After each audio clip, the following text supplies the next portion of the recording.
Sir, இப்போ நாடு முழுவதுமே பல்வேறு மாநிலங்களில் எஸ்ஐஆர் கொண்டு வரப்படுகிறது. ஆனா தொடர்ச்சியா தமிழ்நாட்டினுடைய குரல் அதிகமா ஒலிக்கிறதுக்கான காரணம் என்ன? அது எந்த மாதிரியான தாக்கத்தை ஏற்படுத்துன்னு பாக்குறேன்.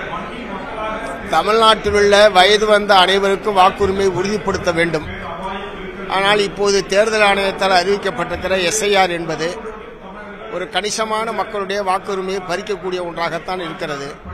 ஏற்கனவே பீகார் மாநிலத்தில் இந்த எஸ்ஐஆர் திட்டம் என்பது அமல்படுத்தப்பட்டு ஏறத்தாழ 65 லட்சம் வாக்காளர்கள் வாக்குரிமை என்பது பறிக்கப்பட்டிருக்கிற நிலையில் இதை எந்த விதத்திலுமே ஏற்க முடியாது.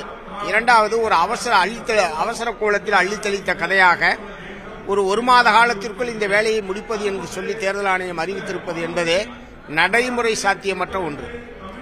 ஆகவே இப்படி அவசரமா செய்ய வேண்டிய அவசியமும் இல்லை. 26 தேர்தல் நடைபெற இருக்கு. ஆகவே இது உண்மையிலேயே இது சட்டப்பூர்வமாக செய்ய வேண்டும் என்று உண்மையிலே அவர்கள் விரும்பினால் 26 தேர்தலுக்கு பிறகு ஒரு நல்ல கால அவகாசம் எடுத்து அதை செய்யலாம். இரண்டாவது, இதில் சொல்லியிருக்கிற இந்த 13 ஆவணங்கள் பெரும்பாலான மக்கள்கிட்ட இருக்கிறதுக்கு வாய்ப்பே கிடையாது. ஆதார் அட்டை, இப்ப பாஸ்போர்ட் எல்லாத்தையும் இருக்கிறதுக்கு வாய்ப்பு கிடையாது. இல்ல பாஸ்போர்ட் என்பது எல்லாத்தையும் இருக்கிறதுக்கு வாய்ப்பு இல்ல. ஆதிவாசி மக்கள் மத்தியில எல்லாம் 87க்கு முன்னாடி வாங்கின சான்றிதழ் வேணும்ன்றான். ஆதிவாசிகள்கிட்ட அப்படி இருக்கிறதுக்கு வாய்ப்பே கிடையாது. இஸ்லாமியர் ஆதார் ஏற்றுக்கொள்ளப்படுமா இல்லையா என்பது ஒரு தெளிவற்ற நிலையில் இருக்கு. உச்சநீதிமன்றம் சொன்னதற்கு பிறகும் இப்போது தேர்தல் ஆணையம் வெளியிட்டிருக்கக்கூடிய அந்த அறிவிக்கையில் ஆதார் ஏற்கப்படுமா இல்லையா என்பது விளக்கம் இல்லாம ஒரு குழப்பமா இருக்கு. ஆதார் ஏற்றுக்கொள்ளப்பட்டால் பிரச்சனை இல்லை, ஆதார் ஏற்றுக்கொள்ளப்படுமா இல்லையானது தெளிவில்லாத இருக்கு. அதை தெளிவுபடுத்தணும்னு தான் நம்ம கேட்கிறோம்.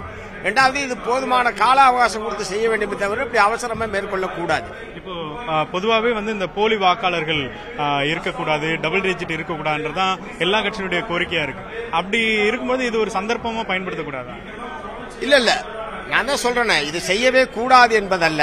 இப்போது இவர்கள் சொல்லி இருக்கிற கால அவகாசத்துக்குள் இதை மேற்கொள்ள முடியாது. இரண்டாவது, தமிழ்நாட்டை பொறுத்த வரைக்கும் வடகிழக்கு பருவமழை தீவிரமாக இருக்கக்கூடிய இந்த காலம், பல நாட்கள்ல தேர்தல் அதிகாரிகளே அந்த வேலைக்கு செல்ல முடியாது.